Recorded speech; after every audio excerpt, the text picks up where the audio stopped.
ప్రస్తుతం మనతో water board CMD Ashok Reddy ఉన్నారు.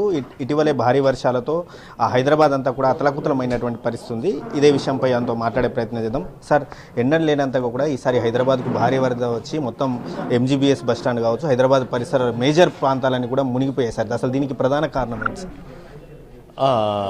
అంటే గత 2-3 రోజులుగా మీకు తెలుసు భారీ వర్షాలు క్యాచ్మెంట్ ఏరియా నుంచి, వికారాబాద్ నుంచి ప్లస్ శంకరపల్లి ఏరియా నుంచి వస్తున్నాయి. లాస్ట్ 2 రోజుల నుంచి సీఎం గారు 2 రోజుల నుంచి రెగ్యులర్గా మానిటరింగ్ ఆఫీసర్స్తో చేస్తున్నారు. అట్లాగే సిఎస్ గారు, రెవెన్యూ మినిస్టర్ గారు కూడా కంటిన్యూగా 24 అవర్స్ మానిటరింగ్ చేస్తున్నారు. దానిలో భాగంగానే మేము ఆఫీసర్స్ని రిజర్వాయర్ల మీద పెట్టి ఎంత ఫ్లడ్ వస్తుంది, ఎంత ఫ్లడ్ కిందికి వదిలేయాలి దాని మీద చాలా సిస్టమేటిక్గా పనిచేస్తున్నారు. మీరు అన్నట్టుగా హైదరాబాద్ అతలాకుతలం అయ్యేంత లేదు. బట్ మూసీలో మేము 35,000 క్యూసెక్స్ వాటర్ రిలీజ్ చేసాము, పైనుంచి వచ్చింది కాబట్టి. కొద్దిగా లో లయింగ్ ఏరియాస్లో కొద్దిగా ఎఫెక్ట్ అయింది. సో అది కూడా ఒక ఈవినింగ్, నైట్ నుంచి మార్నింగ్ వరకు. ఇప్పుడు ఆటోమేటిక్గా ఫ్లడ్ తగ్గింది కాబట్టి మార్నింగ్ నుంచి కొంత తగ్గించాము. ఇప్పుడు 35,000 నుంచి 27,000, 28,000కి కూడా మేము డిశ్చార్జ్ తగ్గించాము. ఇంకా కూడా పైనుంచి ఫ్లడ్ కనుక తగ్గేది ఉంటే ఇంకా తగ్గిస్తూ వెళ్తాము. ఒక 3-4 అవర్స్లో అది నార్మలైజ్ అవుతుంది. మీరు అన్నట్టుగా రెడ్ అలర్ట్ ఉండి పైన ఇంకా చాలా ఎక్కువ ఫ్లడ్ కనుక వస్తే మేము ఆ క్వశ్చన్ మెయింటైన్ చేసుకుంటున్నాము. ఎంత అయితే ఫ్లడ్ వస్తుందో అంత మేము కిందికి రిలీజ్ చేయాల్సి వస్తుంది. దానికి 2 రోజుల నుంచే ప్రజల్ని అప్రమత్తం చేస్తున్నాం, మీడియా ద్వారా కానీ, లేకపోతే సీఎం గారు, రెవెన్యూ మినిస్టర్ గారు, సిఎస్ గారు అవర్లీ అలర్ట్స్ మనము కింద ప్రజలకు ఇస్తున్నాము. కాకపోతే ఏంటంటే లో లయింగ్ ఏరియాలో ఉన్న వాళ్ళకి కొద్దిగా హాఫ్ డే, 1 డే కొద్దిగా ఇబ్బంది ఉంది. దానికి సంబంధించిన అన్ని ఏర్పాట్లు కూడా కలెక్టర్స్ చేశారు.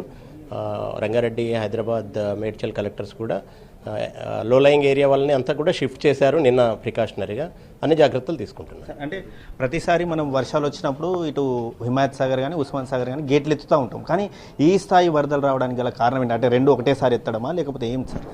అంటే ఒకటండి, ఇప్పుడు క్యాచ్మెంట్ ఏరియాలో పైన వర్షం ఎంత వస్తుంది అనేది దాన్ని బట్టి ఉంటుంది.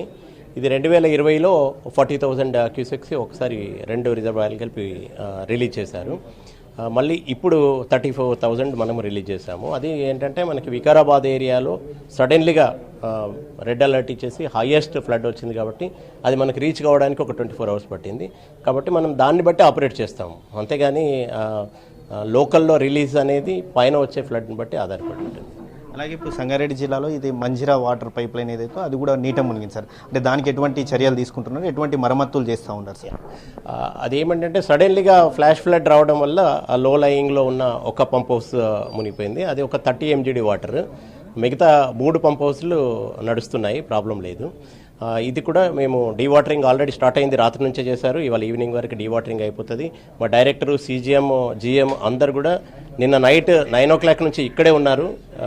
రేపు అయిపోయే వరకు కూడా ఇక్కడే ఉంటారు. సో డీవాటర్ కాగానే మోటార్స్ తీసేసి దాన్ని డ్రై చేసేసి మళ్ళీ ఫిట్ చేస్తారు. మండే ఈవినింగ్ కల్లా మళ్ళీ నార్మల్గా అవుతుంది. అది క్వాంటిటీ చాలా తక్కువ కాబట్టి మనకి సిటీ వాటర్ సప్లై మీద ఎఫెక్ట్ ఏమి ఉండదు.